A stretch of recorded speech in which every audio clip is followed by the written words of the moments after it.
In the middle of a lake, Kevin suddenly resurfaces and swims out as it's revealed he isn't from this reality. He walks down the road and activates a bracelet to jump into another world, desperate to find his wife. This all started over a decade ago. Kevin loses his job at the bank, so he goes to a bar to drink and forget. Here he's approached by Molly, who was dared by her friends to talk to him.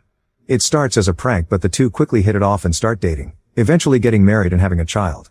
Unfortunately, the couple loses their son, and this puts lots of strain on their marriage. Kevin is stuck in a desk job he hates, and Molly has become an alcoholic. One day, Kevin's boss gets tired of Kevin's attitude and tells him to take the rest of the day off, throwing a hint that he may be fired soon. Then Kevin gets stuck in traffic and calls Molly, which ends up in another argument. While he's distracted, a vehicle hits Kevin's car and he passes out. Moments later, Kevin wakes up and sees people running around the car on fire while a strange man checks on him, only to pass out again. A few more moments pass, and this time Kevin wakes up in an alley with the same guy watching over him, who introduces himself as the benefactor. Kevin keeps on hearing a ringing in his ears, and when he stands up, he's so dizzy he almost falls. He's about to pass out again, so the benefactor punches him to snap him out of it. Once the ringing disappears, the benefactor says he has a job offer for Kevin, mentioning he may be unemployed soon. Kevin is creeped out by a stranger knowing this and tries to leave, but when he reaches the street, there isn't a single person or car around. Next, he thinks of calling Molly or the police, but the benefactor mentions it won't work and that this isn't the first time they've done this. Finally snapping, Kevin pushes the benefactor against the wall and demands to know where everyone went, but the benefactor says it's Kevin who has moved. Afterward, Kevin is dragged into a restaurant, where everyone including the owners and the waitress Tina seem to be scared of the benefactor. At that moment, Kevin realizes that the benefactor is actually Satan, and when Tina brings the food, the benefactor makes her sit next to him by threatening her with a knife. The benefactor explains how each choice we make creates countless realities where a different option was chosen, and that his power is to shift people, meaning he sends them to other universes. In the case of Kevin, he's brought him to this place, and in exchange he sent Molly a husband that actually cares. The Molly of this reality was also sent away after Kevin gifted her a special necklace. Kevin refuses to believe any of this and asks for proof, so the benefactor uses a bracelet to send Tina into another dimension. Her parents fall to their knees in grief as a shocked Kevin steps away from the table. The benefactor insists he has a job offer for Kevin. In every reality he has a shifter to do his devil work while he's universe jumping, and he wants Kevin to be one of them. In fact, the Kevins of other realities have already accepted, and they have everything they want in their lives, they only had to sell their souls. The benefactor even offers Kevin to give him back a perfect Molly, however Kevin responds by praying. At first the benefactor finds it amusing, mentioning how God won't ever care, but eventually he becomes angry at being ignored and disappears. Feeling lost and confused, Kevin apologizes to Tina's family and goes to the street, where he starts learning more about this reality. This version of society is living under a totalitarian regime, and officers wearing futuristic armor patrol the streets. When some cops see Kevin, he gets scared and runs away.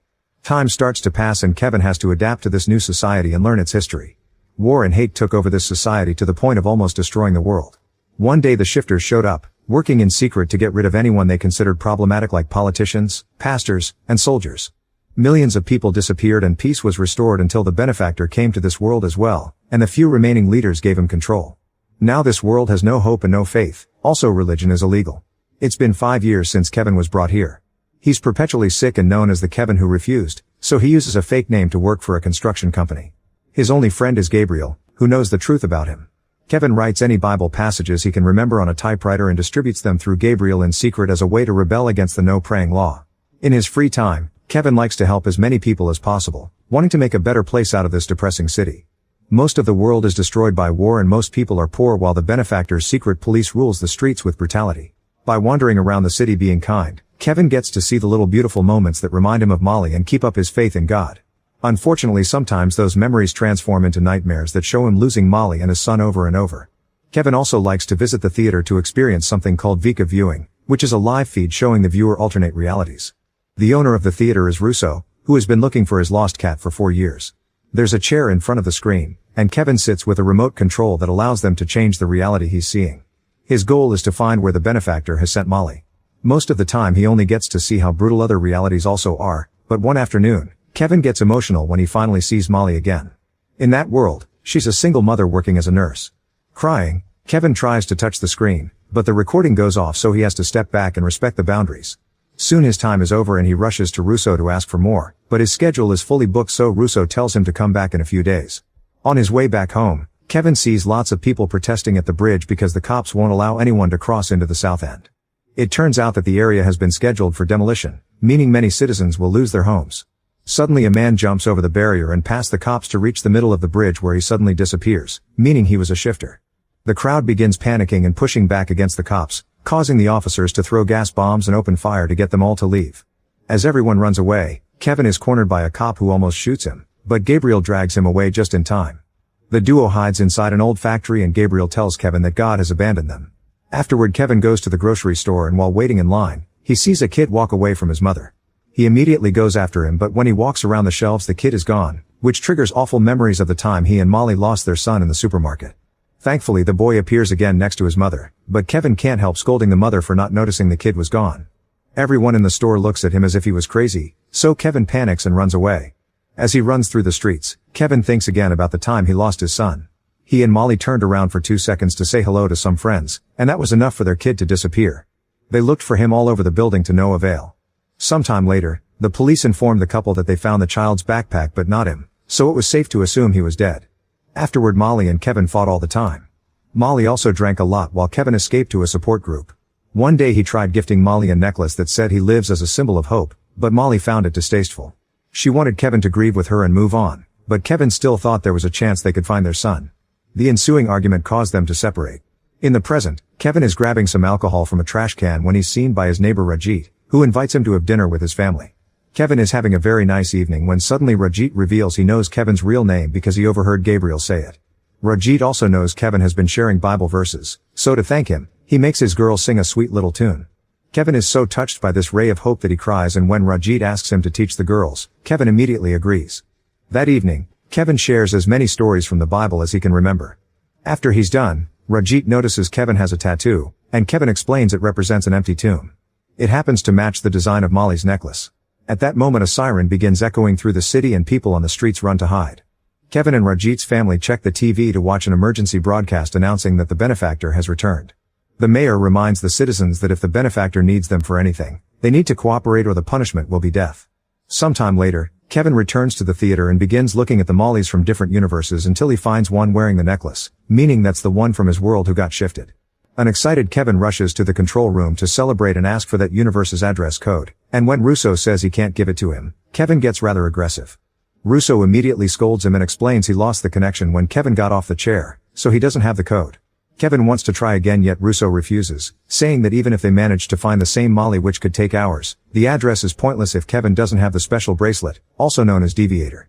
A desperate Kevin runs out until he finds Gabriel, dragging him into an alley to talk.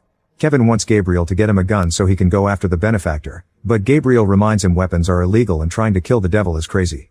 When Kevin gives him an envelope with more Bible stories and says these will be the last ones, Gabriel gives in and offers Kevin his own gun. The next day, Kevin tries to approach the area where the benefactor is visiting a restaurant to recruit his next shifter. The police have put up barriers on the streets, yet crowds are forming everywhere to see the benefactor, to the point some people get into fights over the closer spots.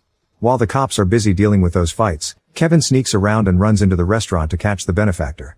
However, to his shock, he enters his motel room instead. Confused, Kevin steps outside and sees the front of the restaurant again, where the benefactor is dining with another version of him, meaning the door is a teleporting trap. At that moment the police open fire on him and hurt Kevin's arm, so he rushes back in to hide. Whenever he peeks outside, he can see the cops waiting for him. Furious, Kevin drops the gun and starts destroying all the things in his room as he calls out God for testing him so much. When he falls to his knees to pray, the benefactor appears in the room and takes the gun before making Gabriel appear in the room too. Gabriel immediately denies knowing Kevin, so an amused benefactor makes the gun disappear and orders Gabriel to clean up the room. Then the benefactor gives a speech about how God doesn't care and offers Kevin the job again. Kevin replies by asking about his son, so the benefactor tells him to leave the room so Kevin can learn he isn't a good person. Kevin immediately rushes outside and finds the cops looking for him. Rajit tries to cover for him, only for the police to quickly shoot him down. Then the cops come after him, so Kevin runs back into the room and hides behind the bed. Gabriel doesn't move fast enough, and when the officers open fire from outside, Gabriel also gets killed. When his body falls, Kevin sees a deviator on his wrist, meaning he was a shifter all along. Kevin carefully sneaks around the bed and steals the deviator, pressing some random buttons to be teleported out of there. He appears in the middle of a desert and notices that the deviator isn't working very well, so he hits it until he jumps into another universe and lands in the middle of the lake. After swimming out, he activates the deviator again and appears inside a random room where he finds some supplies to take care of his wound. When he looks around, he discovers he's in an insane asylum and that the Tina of his world is there. The benefactor sent her to a reality where she doesn't exist, so she's seen as insane and kept with other crazy people. Kevin tries to follow her and finds another Gabriel, who begins chasing after him with open fire. Multiple Gabriels appear in the corridors thanks to his shifter abilities, but Kevin manages to lose them all by hiding in a room. Afterward, Kevin sneaks around and waits for Tina to be alone to approach her. At first she only speaks gibberish, but when she finally recognizes him, she freaks out and asks about her family, begging to be taken back. The guards immediately hold her down only to suddenly be shot by two Gabriels, who turn toward Kevin next. Fortunately, Kevin manages to activate the deviator and disappears. This time he appears in a reality with a Kevin who did accept the benefactor's job and is living with luxury and any woman he wants. Main Kevin tries sneaking around, but other Kevin finds him and points a gun at him, shooting at the ceiling to make him talk. As the women run away in fear, Main Kevin reveals his face and his deviator, so a furious other Kevin opens fire to try to take it from him. At that moment, Main Kevin manages to travel back to the depressing world and discovers the police has taken over the area. Luckily, Rajit is still alive, and before the ambulance takes him away, he gives his wife a drawing matching Kevin's tattoo plus the word hope. At that moment, a woman sees Kevin and alerts the cops, who immediately begin chasing him. Kevin runs as fast as he can and makes it to the theater, where he immediately grabs the remote to start looking for Molly. By some miracle, he finds his Molly on the first try, and Russo tells him the address code while the cops burst into the building. Using the deviator, Kevin disappears just in time. In another reality, Kevin finds his Molly, who doesn't want anything to do with him. Kevin tries to say he never gave up on them and that he's changed, but it's not enough for Molly, who has already moved on and only keeps the necklace as a memento.